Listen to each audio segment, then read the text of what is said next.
Moro moro, se on Superpai täällä taas ja tänään nyt mä näytän teille, että miten saa MV2 Private Matchin Hugged Lobby. Mä laitan tän linkin tohon siihen videon descriptionin eli tietoihin. Menette siihen sitten painatte tästä download. Mulla on se jo, joten no ei tarvitse ladata tota. Sitten menettepä vaikka tänne, kyllä suljekaan, mulla älkää sulkeko sitkaan. Menette tohon, kirjoitatte sinne, että sit kun se on ladannut, tai sit avaatte se suoraan MV2 Liberation Mods. Menette sinne. Teillä pitää olla WinRAR, että pystytte. Sitten me avaatte tämän tällaisen, kun MV2 Liberation exe. Sitten se aukaisee sen teillä, mulla se on täällä. Niin se aukaisee sen. Sitten siihen tulee tällainen. Jos ette halua päästä prestikelle tai millekään, niin laittakaa tämä pois.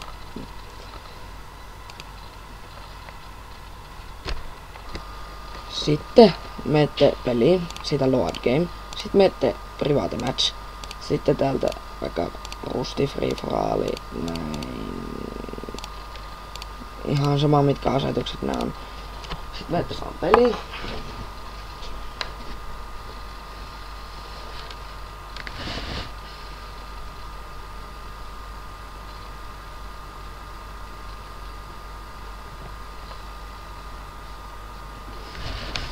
Sitten se rupee tollanen, lukee tossa, että Perengtone, mikä nyt onkaan. Sitten painatte vaikka N, vaan N. Sitten vitosesta menette tälleen alaspäin. Mä näytän tältä Code Mode, Auto Aim ja Watch Play. Sitten N:stä menee ylöspäin, vitosesta alaspäin ja R:stä taaksepäin. Ja sit kun on tarpeeksi mennyt R, niin sit se menee tästä valikosta pois. Näin. Ja sit aina kun tähtäätte, niin se menee tälleen. Paitsi jos teillä on Agimpo, niin se menee automaattisesti.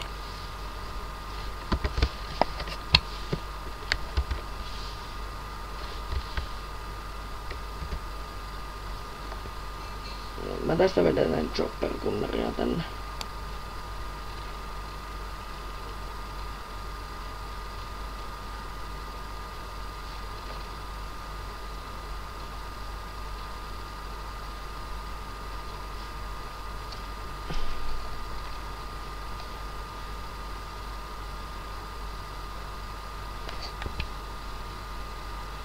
Ja tosiaan tätä ei saa muuhun kuin Private Matchiin sitten, että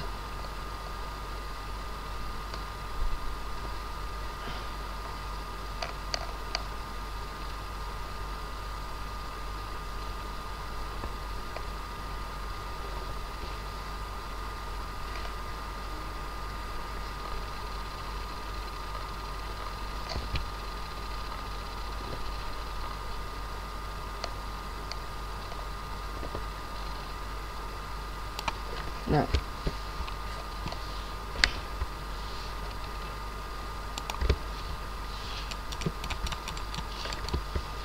Sitten aina kun tähtäätte tai niin se ottaa sen tolleen hienosti.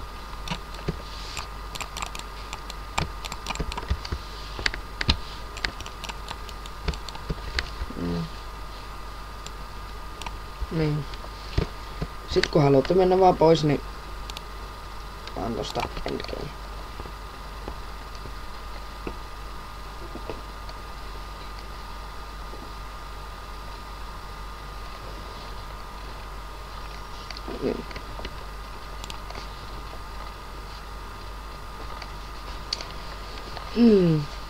Tykätkää ja tilatkaa. Heippa.